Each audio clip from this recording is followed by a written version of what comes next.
আজ আমরা এমন একটা ঘটনা নিয়ে কথা বলবো যা বেশ আলোড়ন সৃষ্টিকারী আর একই সাথে খুব চিন্তার উদ্রেক করে। ঘটনাটা এক তরুণকে নিয়ে, যার জীবনের শেষটা ছিল খুবই মর্মান্তিক। চলুন এই কাহিনীর গভীরে যাওয়া যাক। গল্পটা এক যুবককে নিয়ে, যাকে দেখলে বলা হয় চোখ ফেরানো যেত না, মানে সে ছিল খুবই সুদর্শন। কিন্তু জানেন, হঠাৎ করেই কোনো অসুখ বিসুখ কিচ্ছু নেই, তার জীবনটা শেষ হয়ে গেল। এই আকস্মিক মৃত্যুটা তার আশেপাশের সবাইকে হতবাক করে দেয়। আর তার মৃত্যুর পরই এমন এক সত্যি সামনে এলো যা কেউ কল্পনাও করতে পারেনি, এমন কিছু যা ছিল একেবারে অবিশ্বাস্য। এই যে পুরো ঘটনাটা, এটা কিন্তু কোনো শোনা কথা না। এটা সরাসরি এমন একজনের মুখ থেকে শোনা, যিনি মৃতদেহ গোসল করান, মানে একদম তার নিজের চোখে দেখা এক ভয়ঙ্কর অভিজ্ঞতা। তো এই বর্ণনাকারী যা বলছেন, যুবকটা যখন বেঁচে ছিল সে ছিল অসম্ভব সুন্দর, একেবারে নিখুঁত একটা চেহারা, দারুণ স্বাস্থ্য, আর সবচেয়ে অবাক করা ব্যাপার হলো তার মৃত্যুটা হয়েছিল একদম হঠাৎ করে, কোনো রকম অসুস্থতা ছাড়াই। কিন্তু যখন তার দেহটা গোসলের জন্য আনা হলো, তখন যা দেখা গেল সেটা ছিল এক কথায় অকল্পনীয় এবং ভয়ঙ্কর।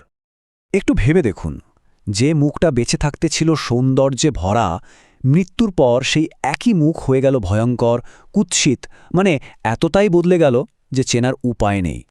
যিনি গোসল করাচ্ছিলেন তিনি তো এটা দেখে একেবারে হতভম্ব। তার মুখ দিয়ে শুধু বের হলো, আমি জীবনে বহু লাশ গোসল দিয়েছি, কিন্তু এমন ভয়ঙ্কর দৃশ্য আমি আর কখনো দেখিনি। চিন্তা করুন, একজন অভিজ্ঞ মানুষের মুখ থেকে এমন কথা শোনার মানে কি? এই অবস্থা দেখে তিনি তো আর চুপ করে থাকতে পারলেন না। সোজা চলে গেলেন ছেলেটার বাবার কাছে, জানতে চাইলেন আখির ঘটনাটা কি। আর ঠিক তখনই আসল কারণটা বেরিয়ে এলো।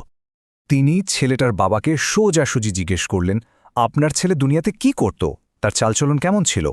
আর তখন বাবা যা বললেন সেটা ছিল খুবই দুঃখের। তিনি ভেঙে পড়ে বললেন, আমার ছেলে, সে তো কখনো নামাজই পড়ত না, আল্লাহর কোনো হুকুমাকামের ধার ধারত না, একেবারে গাফেল ছিল। তার মানে এই ভয়ঙ্কর পরিণতির সাথে তার কাজের একটা যোগসূত্র পাওয়া যাচ্ছে, তাই না? এই যে ঘটনাটা, আমাদের সূত্র এটাকে কোরআনের কিছু আয়াতের সাথে জোরে দেখিয়েছে। যেমন ধরুন সূরা আনফালের এই আয়াতটা। এখানে বলা হচ্ছে সেই সময়ের কথা যখন ফেরেশতারা অবিশ্বাসীদের রূহ কবজ করতে আসে। তাদের মুখে আর পিঠে আঘাত করতে করতে বলে, এবার আগুনের শাস্তি ভোগ করো। এটা আর কিচ্ছু না, তোমাদের নিজেদেরই হাতের কামাই। আল্লাহ কিন্তু তার বান্দাদের ওপর এক বিন্দু জুলুম করেন না। ঠিক একই রকম একটা কথা আছে সূরা আলে ইমরানেও। বলা হচ্ছে আল্লাহ তাদের ওপর কোনো জুলুম করেননি, বরং তারা নিজেরাই নিজেদের ওপর জুলুম করেছিল। মানে দায়টা পুরোটাই ব্যক্তির নিজের। আচ্ছা, তাহলে এই পুরো ঘটনা থেকে মূল শিক্ষাটা কি? বিশেষ করে তরুণদের জন্য এখানে কি বার্তা আছে, চলুন সেটা একটু দেখি। প্রথমত, সে ছিল গাফেল, মানে উদাসীন, আল্লাহর কথা মানত না, আল্লাহকে ভয় পেত না। আর সবচেয়ে বড় যে কারণটা সামনে আসছে, সে নামাজ পড়ত না। এখানে আরও বলা হচ্ছে যে তার শাস্তিটা কিন্তু পরকালের জন্য অপেক্ষায় ছিল না, এই দুনিয়া থেকেই শুরু হয়ে গিয়েছিল। তার চেহারার যে ভয়ঙ্কর পরিবর্তন, যা দেখে মানুষ ভয় পাচ্ছিল, সেটাই ছিল তার কর্মফলের একটা শুরু। আর এই পুরো আলোচনাটা আমরা শেষ করছি সূরা হাদীদের একটা অসাধারণ আয়াত দিয়ে।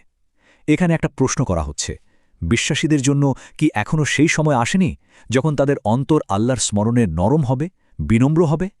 আগের কিতাবধারীদের মতো হয়েও না, যাদের উপর দিয়ে লম্বা সময় পেরিয়ে যাওয়ায় তাদের অন্তর শক্ত পাথরের মতো হয়ে গিয়েছিল। এই আয়াতটা আমাদের ভাবায়, তাই না? সময় থাকতে নিজেকে শুধরে নেওয়াটা কতটা জরুরি। এটা আসলে শুধু একটা প্রশ্ন না, আমাদের প্রত্যেকের জন্য একটা গভীর আত্মজিজ্ঞাসা।